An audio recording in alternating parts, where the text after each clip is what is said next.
कृषि कानून से जुड़ी हुई बड़ी खबर आप जान लीजिए। सुप्रीम कोर्ट ने कमेटी गठित की है किसान और सरकार के बीच में मध्यस्थता के लिए। 4 में से अब 3 सदस्य ही इस कमेटी में रह गए हैं, क्योंकि भूपिंदर सिंह मान ने अपना नाम वापस ले लिया। कमेटी से वो अलग हो चुके हैं। ऐसे में 3 लोगों की कमेटी सरकार और किसानों के बीच में आज बातचीत की पहल करने वाली है। दिल्ली के पूसा इंस्टीट्यूट में बैठक भी चल रही है। 21 जनवरी से अपने काम पर लग जाएगी ये कमेटी, क्योंकि सुप्रीम कोर्ट ने जिम्मेदारी इस कमेटी को दी है कि किसान आंदोलन को शांत करवाया जाए। शांत करवाने के साथ साथ किसान और सरकार के बीच में मध्यस्थता की भी जिम्मेदारी इसी कमेटी की है। और इसी बीच बड़ी खबर आप जानिए। अगली बड़ी खबर, किसान 26 जनवरी को ट्रैक्टर परेड पर अड़े हुए हैं। किसान नेता राकेश सिंह टिकैत का बड़ा दावा यह है कि देश भर में हम ट्रैक्टर मार्च निकालेंगे। सिर्फ दिल्ली में नहीं, देश भर में 1 लाख से ज्यादा ट्रैक्टर्स निकलेंगे और हम ट्रैक्टरों के साथ झंडे को लेकर 26 जनवरी को ट्रैक्टर परेड करेंगे। ट्रैक्टर के अलावा बाइक पर भी किसान मार्च करते हुए दिखाई देंगे। क्या कुछ कहा, सुनिए। तिरंगे झंडे के लिए फहराने के लिए देश में इजाजत लेने की जरूरत है क्या? देश तो आजाद हो गया। अब तो हर आदमी है कि तिरंगा झंडा फहराए उसको। ये पुलिस देखेगी तो पुलिस जो सा रूट हमारा रहेगा उस पर पुलिस लगेगी। पुलिस को तो स्वागत करना चाहिए, उस पर पुष्प वर्षा करनी चाहिए किसानों के उस पर। तो पुलिस ही तो देखेगी। यही तो कोर्ट ने कहा है कि पुलिस देखेगी। पुलिस का देखने का मतलब है कि पूरा रूट पुलिस देखेगी, कहाँ को ट्रैक्टर निकलेंगे, पूरा इंतजाम पुलिस करेगी। यही तो कोर्ट ने कहा। परमिशन थोड़ा हम लेते हैं, कोई लिखित में परमिशन लेता है किसान? ये तो जागा 26 तारीख है, देश का पर्व है, तिरंगा झंडा लगा कर ट्रैक्टर पे जाएंगे। ये भी की जो कमेटी थी उसपे बहुत प्रश्न चिन्ह थे। प्रश्न चिन्ह क्या, वो तो मतलब पूंजीपतियों को, जैसे आदमियों की कमेटी है उसमें 1-2 आदमी तो ऐसे थे जो पूंजीपतियों की वकालत करते आए हैं शुरू से, उनके बिजनेस में वो उसकी हेल्प करते हैं। तो सरकार को कानून बनाने के लिए उन्होंने बहुत आग्रह किया था। तो वो क्या न्याय देंगे? कमेटी होती निरपक्ष आदमी की, जिसको ना इसकी जानकारी है ना उसकी जानकारी। वो अपने संविधान के तहत उसकी और अपनी एक सच्चाई के ऊपर वो उसका फैसला लेगा। लेकिन ये ऐसा था ही नहीं। ये तो कमेटी बिल्कुल।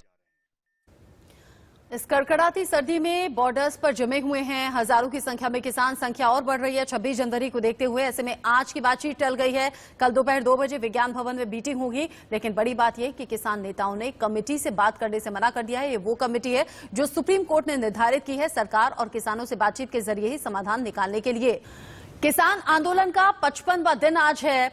एक तरफ कमेटी पहल कर चुकी है सरकार और किसानों के बीच में बातचीत के जरिए इस पूरी समस्या का हल निकालने के लिए, वहीं दूसरी तरफ किसान अब 26 जनवरी की तैयारियों को लेकर फोकस्ड हैं। जगह जगह से, अलग अलग राज्य से ट्रैक्टर्स के साथ किसान पहुंच रहे हैं। राकेश टिकैत ने तो यहां तक कह दिया कि सिर्फ दिल्ली में नहीं बल्कि देश भर में इसी तरीके से ट्रैक्टर मार्च 26 जनवरी को निकाला जाएगा। आगे की रणनीति क्या रहेगी, कल की बैठक से कितनी उम्मीदें हैं, कड़कड़ाती सर्दी में आंदोलन करना कितना मुश्किल है, अलग अलग जगह से कुछ किसानों के बयान आप सुनिए। काले कानून ने गवर्नमेंट ने पास किए हैं है जी, इन्हों रद्द कराने लिए हुण तुहानूं पता है किन्ने दिन हो गए अज है ना जी, भी काफ़ी दिन हो गए लोगों को इत्थे बैठे संघर्ष कर रहे हैं।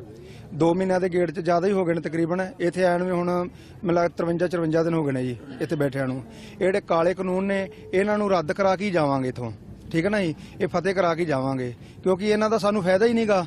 जिहड़ी खीर इन्हां ने बनाई है असीं खाणी नहीं, क्यों सानूं धक्के नाल खवा रहे हैं। ਅਸੀਂ ਇਹੋ ਹੀ ਹੱਥ ਜੋੜ ਕੇ ਬੇਨਤੀ ਕਰਦੇ ਆਂ ਵੀ ਅਸੀਂ ਨਿਮਰਤਾ ਦੇ ਪਹੁੰਚਾਂ ਤੇ ਸਰਕਾਰ ਨੂੰ ਇਹ ਚਾਹੀਦਾ ਭਈ ਸਾਨੂੰ ਇਹ ਲੁਕਣ ਮੀਚੀ ਦੀਆਂ ਜਿਹੜੀਆਂ ਗੱਲਾਂ ਬਾਤਾਂ ਨੇ ਉਹ ਹਟਾ ਕੇ ਸਿੱਧਾ ਸਪਸ਼ਟ ਸਾਨੂੰ ਜੋ ਜਿਹੜੀ ਚੀਜ਼ ਚਾਹੀਦੀ ਹੈ, ਸੰਗਤ ਨੂੰ ਜੋ ਲੋਕਾਂ ਨੂੰ ਚਾਹੀਦੀ ਹੈ, ਇਹ ਕਾਨੂੰਨ ਰੱਦ ਕੀਤੇ ਜਾਣ ਔਰ ਛੇਤੀ ਤੋਂ ਛੇਤੀ ਕਾਨੂੰਨ ਰੱਦ ਕਰਕੇ ਸੰਗਤ ਦੀਆਂ ਜਿਹੜੀਆਂ ਖੁਸ਼ੀਆਂ ਪ੍ਰਾਪਤ ਕੀਤੀਆਂ ਜਾਣ।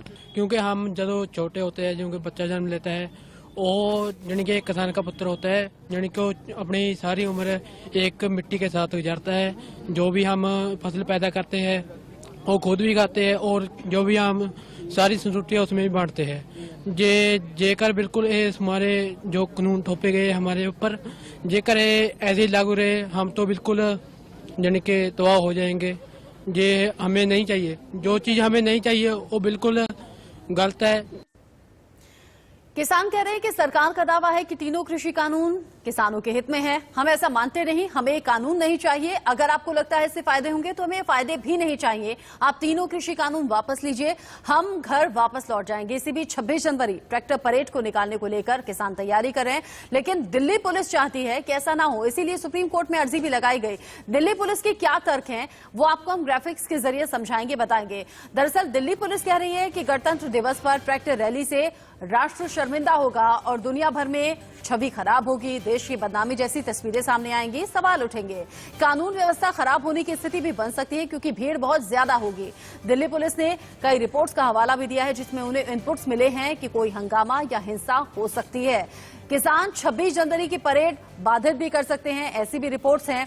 कई किसान लाल किले तक पहुंचने की तैयारी भी में है। ये जो तमाम इनपुट्स मिल रहे हैं दिल्ली पुलिस को, उन्हीं को आधार बनाकर दिल्ली पुलिस कह रही है कि किसान रैली ना करें, ट्रैक्टर मार्च ना करें। ऐसे में किसान नेता अपने तर्क दे रहे हैं। किसानों का कहना यह है कि 26 जनवरी पर शांतिपूर्ण तरीके से हम ट्रैक्टर रैली निकालेंगे, किसी भी तरह की हिंसा या हंगामा नहीं होगा, ये हम गारंटी देते हैं। 26 जनवरी को दिल्ली के आउटर रिंग रोड पर हम रहेंगे, इससे गणतंत्र दिवस का कार्यक्रम प्रभावित नहीं होगा। गणतंत्र दिवस पर हम मार्च करेंगे, वो भी तिरंगे झंडे के साथ। गणतंत्र दिवस समारोह में किसी भी तरह की रुकावट नहीं आए, ये हम इंश्योर करेंगे। किसान किसी भी सरकारी काम में किसी तरीके से बाधा नहीं डालेंगे, ये भी किसानों के जरिए कहा गया है। अब ऐसे में आज जब फिर से दिल्ली पुलिस किसानों से मीटिंग करने वाली है, क्या निकलकर सामने आता है? उधर दूसरी तरफ दिल्ली पुलिस मुख्यालय में गृह मंत्री अमित शाह भी बैठे हुए हैं। हर बड़ी खबर आप तक सबसे पहले पहुंचाएंगे।